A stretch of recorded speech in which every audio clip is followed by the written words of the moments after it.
लेर लागी यमने भजन लेर लागी, राम लेर लागी यमने भजन लेर लागी। सीताराम सुरताने राम लेर लागी, सीताराम सुरताने राम लेर लागी, राम लेर लागी यमने भजन लेर लागी, राम लेर लागी यमने भजन लेर लागी।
राम लेर लागी यमने भजन लेर लागी, राम लेर लागी यमने भजन लेर लागी।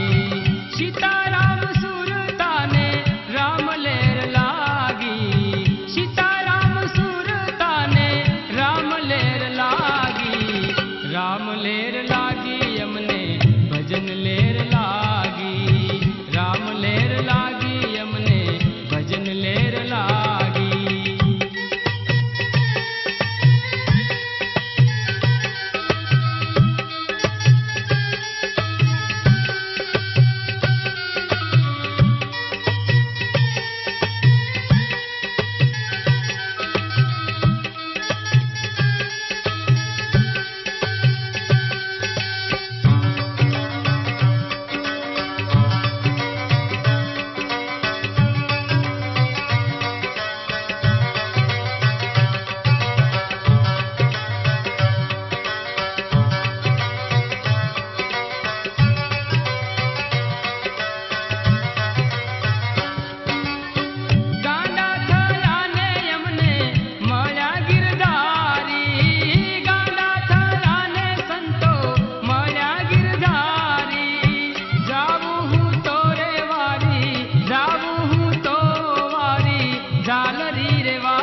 સ્ટુડિયો પ્રસ્તુત કરે છે માવતરના હેત.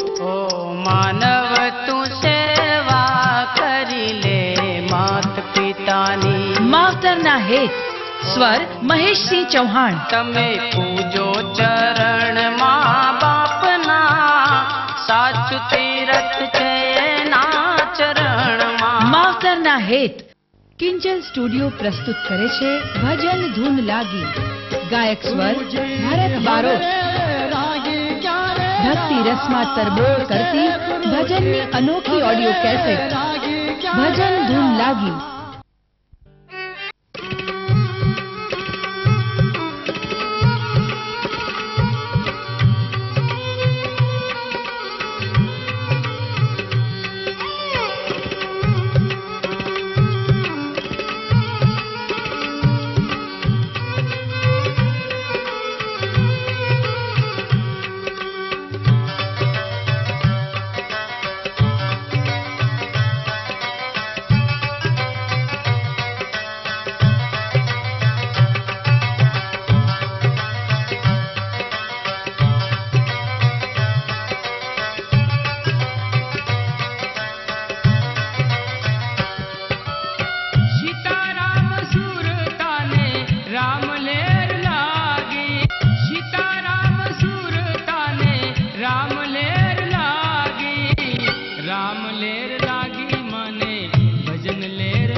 લેર લાગી અમને ભજન લેર લાગી રામ લેર લાગી અમને ભજન લેર લાગી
રામ લેર લાગી અમને ભજન લેર લાગી રામ લેર લાગી અમને ભજન લેર લાગી સીતારામ સુરતાને રામ લેર લાગી સીતારામ સુરતાને રામ લેર લાગી રામ લેર લાગી અમને ભજન લેર લાગી રામ લેર લાગી અમને ભજન લેર લાગી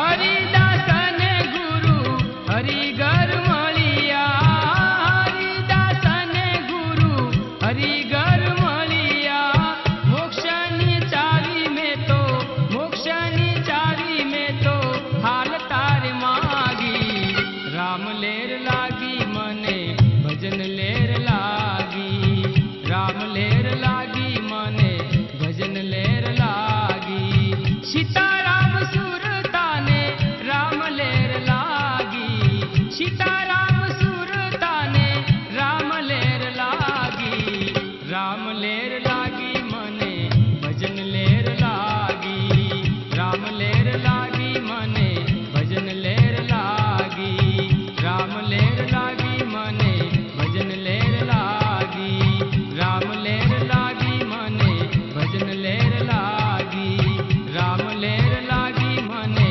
ભજન લેર લાગી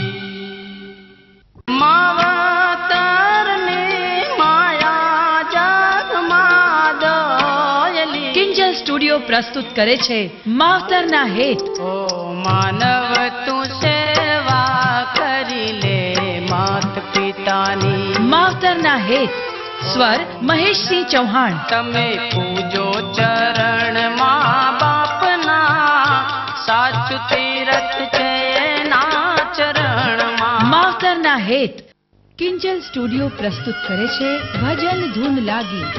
ગાયક સ્વર ભરત બારોટ. ભક્તિ રસમાં તરબોળ કરતી ભજનની અનોખી ઓડિયો કેસેટ ભજન ધૂન લાગી